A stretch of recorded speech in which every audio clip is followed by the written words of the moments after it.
গত ব্লগে এখানে শেষ করেছিলাম, আজকে এখান থেকে আবার শুরু করছি। তো হ্যালো সবাইকে, কেমন আছো তোমরা সবাই? আশা করি ভালো আছো, সুস্থ আছো। আবারও নতুন একটা ব্লগ নিয়ে হাজির হলাম তোমাদের মাঝে। আশা করি তোমাদের ভালো লাগবে। গত ব্লগে তো দেখিয়েছি এখানে মন্দিরের সামনে এখানে একটা কাঠের গোল চত্বর আছে, সেটার মধ্যে নর্তকীরা নাচতো। আর এই যে লোহার এটা দেখছো, এটা ঘোরালেই ওই কাঠের এটা ঘুরতো আর ওইখানে নাচতো।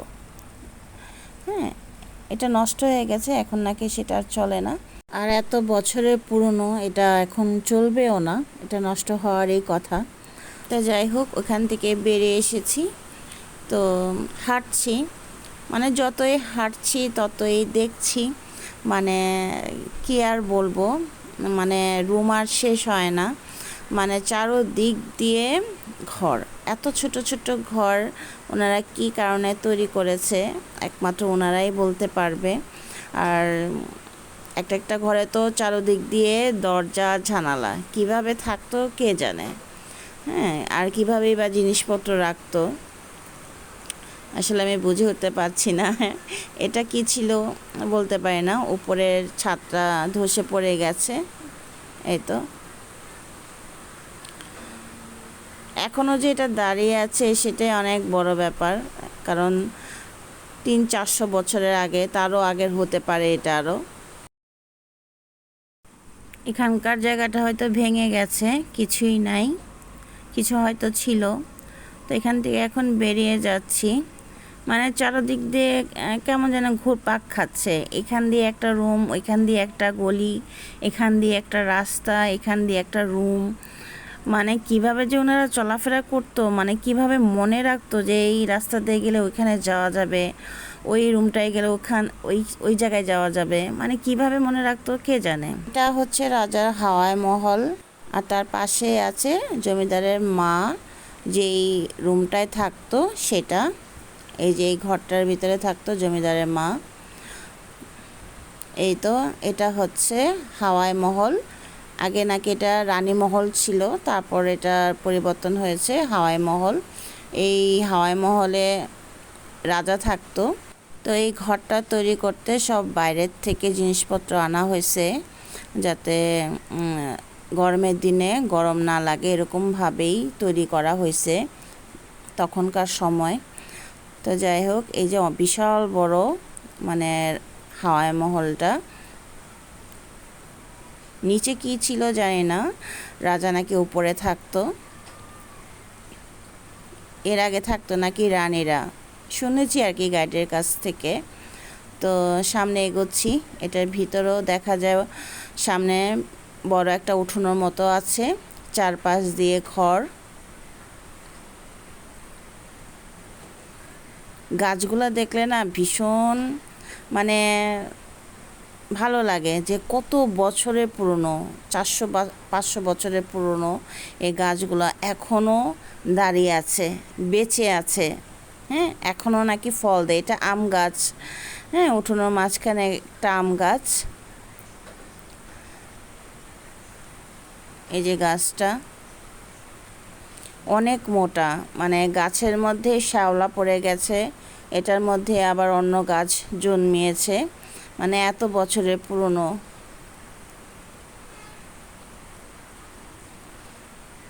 মানে সামনাসামনি দেখতে ভীষণ ভালো লাগছিল। তো এটার পাশে আছে এক কুয়া, এই কুয়ার থেকেই জল নিয়ে রাজারা খেত আর কি। তার পাশে আছে মানে অতিথিশালা, মেহমান আসলে, অতিথি আসলে এই জায়গায় নাকি এই রুমের ভিতরে থাকতে দেওয়া হতো আর কি। সব ভেঙে চুরে গেছে। এই তো এটা হচ্ছে মেহমানরা থাকতো আসলে, এই যে উপর দিয়ে টিন, এই যে সামনে কুয়া, এই যে হাওয়াই মহল।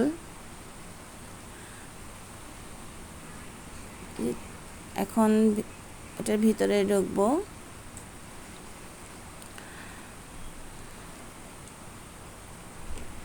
আসলে নিজের চোখে দেখতেছি, ভালোই লাগতেছে, মানে কত কিছু মনের মধ্যে প্রশ্ন জাগছে। আসলে প্রশ্নের তো কোনো উত্তর নাই, আর পাবো না। তখনকার সময় কি ছিল, হ্যাঁ? দেখতে কিন্তু ভীষণ ভালো লাগছে। এখন ভাঙাচোরা অবস্থায় যদি এত সুন্দর থাকে, যখন অক্ষত ছিল, যারা যখন মানুষজন ছিল তখন কতই না সুন্দর ছিল এই জায়গাগুলা। এটি একটা রুম, এখানে কয়েকটা রুমে আছে। তো এই রুমটা বিশাল বড়। এই যে লোহার আলমারিটা, এটা নাকি রাজার ছিল। এটা ভেঙে গেছে, এতটুকুই আছে, কিন্তু এটা নাকি ভীষণ ওজন, অনেক ওজন। এই যে উপরের ছাদটাও নাই আলমারির, এটা এখন এখানেই পড়ে রয়েছে আর কি। তো এখানেও একটা রুম আছে। এখন বেরিয়ে যাচ্ছি পিছনের দিকে। পিছনের জায়গাটা অনেক গাছপালা। এখানে কিন্তু সারাক্ষণ পাখির ডাক, কিচিরমিচির। আর সেদিন এত গরম ছিল, এত গরম ছিল, ঘেমে অস্থির হয়ে গেছিলাম।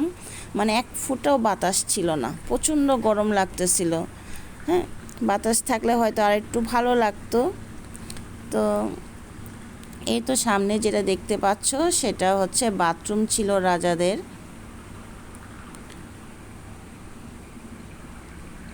আর বাথরুমের সাথে এটা যে গর্ত দেখতে পাচ্ছ সেটা হচ্ছে গুপ্ত রাস্তা, এটা সুড়ঙ্গ পথ। যুদ্ধ লাগলে এখান দিয়ে বের হয়ে যেত। এটা মাটি দিয়ে ভরাট করে দিয়েছে। এটা হচ্ছে বাথরুম, আগেই বলছিলাম।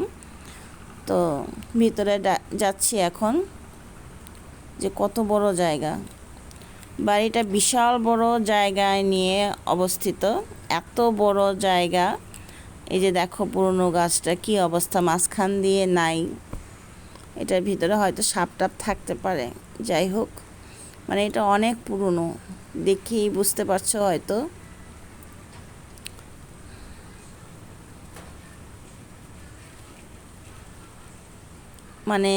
কত ইতিহাসের সাক্ষী এই গাছগুলো, তাই না? আগে কি করছিল ওরাই তো সাক্ষী, বোবা প্রাণী। এদের তো বলার ভাষা নেই, তাই বলতেও পারছে না। এটা কি ছিল জানি না। আর দূরে যেটা দেখতে পাচ্ছ এটা নাকি স্নান করে জামা কাপড় চেঞ্জ করতো, এই জন্য এই রুমগুলা। চারপাশটা একটু দেখাই। একটু বাগান আছে। এটা তো ইদানিং যারা থাকে তারা করেছে, তখন সময় কি ছিল কে জানে।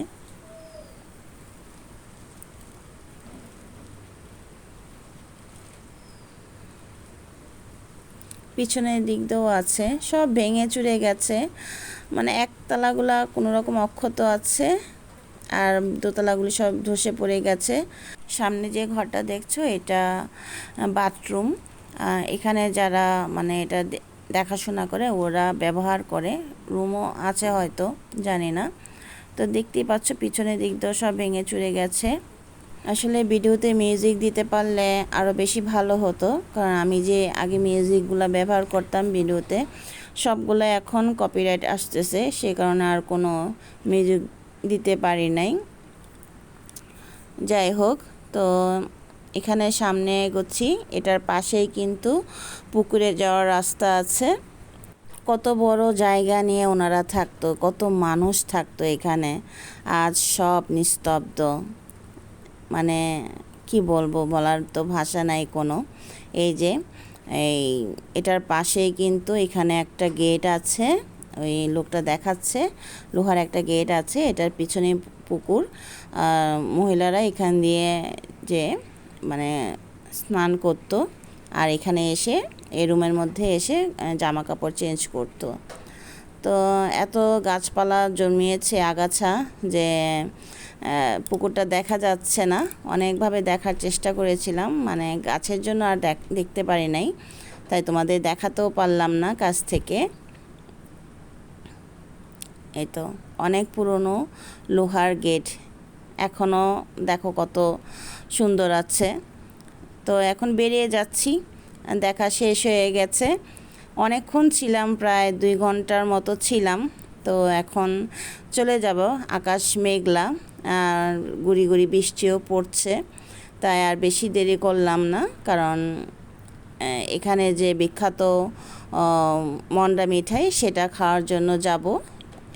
বাচ্চারা মানে ছেলেরা করতেছে যে মন্ডা মিঠাই খাবে, তো ওখানেই যাব আর কি। তো শেষবারের মতো একটু দেখে নিলাম। অনেক সুন্দর জায়গা, দেখতেও ভালো লাগতেছিল মন্দিরটা, মানে যেতে ইচ্ছে করছিল না। মনে হয় যে এখানে যদি থাকতে পারতাম, এই সেই রাজাদের মতো, কেমন হতো, ভালো হতো না বলো? কারণ এখনকার দিনে এত বড় জায়গা থাকলে কয়েকটা বিল্ডিং উঠতো, হ্যাঁ, আর কীভাবে ভাড়া দেওয়া যায় সে চিন্তা করতো, টাকা ইনকামের চিন্তা করতো, একটার সাথে একটা লাগিয়ে বিল্ডিং উঠাতো। এত বড় ফাঁকা জায়গা তো এখনকার দিনে আর নাই। মানে 1 ইঞ্চি জায়গাও কেউ মানে ছাড় দিতে চায় না, এই অবস্থা। তো রাস্তার পাশে একটা মন্দির, তো এখানেও মন্দিরটা একটু দর্শন করে গেলাম, প্রণাম করে গেলাম আর কি। এই মন্দিরটাও অনেক পুরনো। তো বেরিয়ে যাচ্ছি এখন।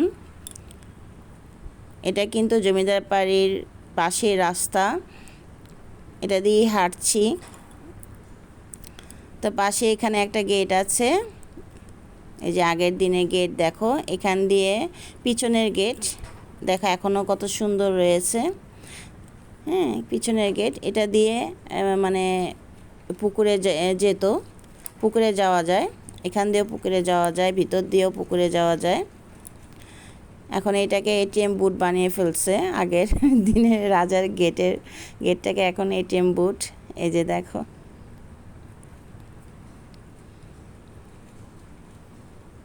এই যে এই পাশে হচ্ছে রাস্তা।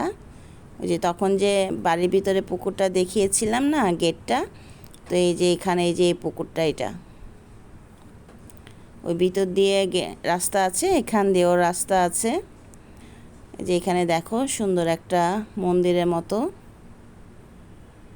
ছেলেরা সব ছবি তোলায় ব্যস্ত, আজকালকার তো মোবাইল সবার হাতে হাতেই, তো যেখানে যায় ছবি তো তুলতেই হবে, তাই না বলো? এই যে দেখো পুকুরটা কিন্তু অনেক বড়, অনেক বড়। আসলে আমি নিচে নামি নাই, দূর থেকে একটু দেখালাম আর কি। তো জল অনেকটাই কমে গেছে, তো ওখান থেকে বেরিয়ে যাচ্ছি সামনে একটা পার্কের মতো আছে, এটারও নাকি রাজাদের জায়গায় ছিল আগে, এই যে পুরোটা জায়গায় ছিল। এই যে ভিতরে পার্ক, অনেক গাছপালা আছে, তেমন একটা ঘুরি নেই, শুধু একটু ভিতরে ভিডিও করার জন্য একটু গিয়েছিলাম, এই আর কি। এই যে অনেক সুন্দর গাছ, সবুজ মাঠ, ভালোই লাগছে দেখতে। তো এই যে এই পথ দিয়ে যাচ্ছি মন্ডা মিঠাই খাওয়ার জন্য, যে আগের যে মন্ডা মিঠাই তৈরি করেছে সেই লোক, ওই লোকেরই দোকান, তাদের বংশধররা আছে। এই যে পুকুরটা কিন্তু বিশাল বড় জায়গা নিয়ে পুকুর। রাজা এই মন্ডা মিঠাই তৈরি করার জন্য ইন্ডিয়া থেকে লোক এনেছিল, সেই লোকেরই বংশধররা এখনও এই ব্যবসায় জড়িত আছে, হ্যাঁ, বাংলাদেশি আছে, ওনারা আর যায়নি। তো আগে সে মন্ডা মিঠাইয়ের স্বাদ এখন আর নাই, একটু তো ভেজাল আছেই। ওনারাই বলে যে আগের সে স্বাদ নাই, কারণ মেন যে লোক ছিল বানাইতো কারিগর, উনি তো আর এখন আর নাই, ওনার বংশধররা আছে। তো সবাই মন্ডা মিঠাই খাচ্ছে। তো আমাদের ঘোরাঘুরি শেষ আজ এ পর্যন্তই। সবাই ভালো থাকো, সুস্থ থাকো, নিরাপদে থাকো।